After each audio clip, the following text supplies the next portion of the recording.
పగలు రాత్రి తేడా లేదు.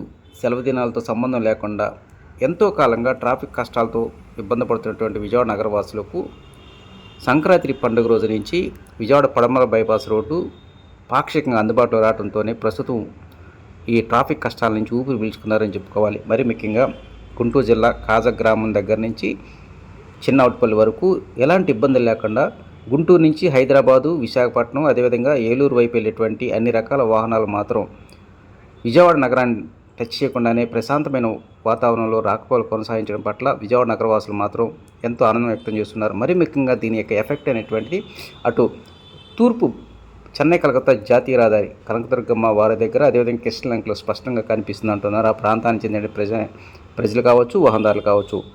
ఇక విజయవాడ పడమర బైపాస్ మీద రెండో లైన్ అంటే హైదరాబాద్ నుంచి గుంటూరు వైపు వెళ్ళేటువంటి వాహనాలను ఫిబ్రవరి 2వ వారం తర్వాత చిన్నకాకాని హైలాండ్ రోడ్ దగ్గర నుంచి అందుబాటులోకి వస్తుందంటున్నారు హైవే అధికారులు.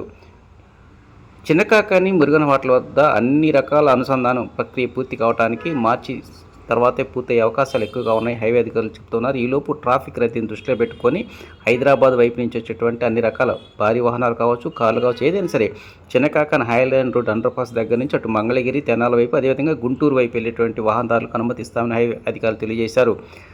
ఈ 2వ వారం నుంచి ప్రక్రియ పూర్తయినట్టయితే ఇక విజయవాడ వైపు వెళ్ళేటువంటి భారీ వాహనాలు కూడా అటు హైదరాబాద్ నుంచి వచ్చే వాహనాలు కూడా విజయవాడ నగరానికి వైపు లోపల నుంచి కాకుండా చిన్నకాకాని నుంచి అటు గుంటూరు వైపు వెళ్ళే అవకాశాలు ఎక్కువగా కనిపిస్తున్నాయి. ఇక విజయవాడ పడమర బైపాస్ రోడ్డు మీద ప్రయాణం చేసేటువంటి అన్ని రకాల వాహనాలకు మాత్రం కొంతకాలం పాటు ఇది ఊరట కలిగించే వార్త అని చెప్పుకోవచ్చు.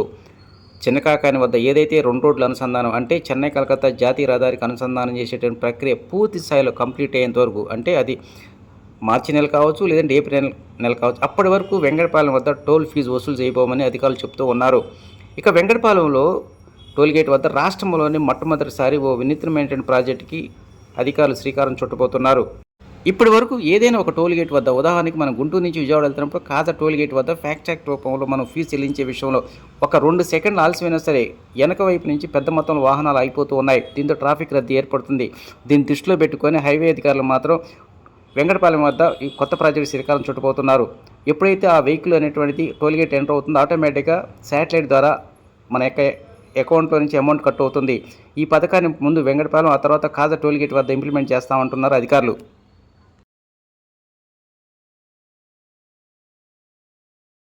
సో దాని తర్వాత చాలా టైం వేస్ట్ అవ్వడము, vehicle operation cost, queue length ఇవన్నీ పెరగడంతో ఫాస్టాగ్ని ఎన్హెచ్ఏ తీసుకురావడం జరిగింది. ఇప్పుడు అన్ని లేన్స్ కూడా ఫాస్టాగ్ చేస్తున్నాం. అది ఫాస్టాగ్ లేని వాళ్ళకి, క్యాష్ కట్టే వాళ్ళకి మనము డబుల్ పెనాల్టీ కింద చేసేవాళ్ళము.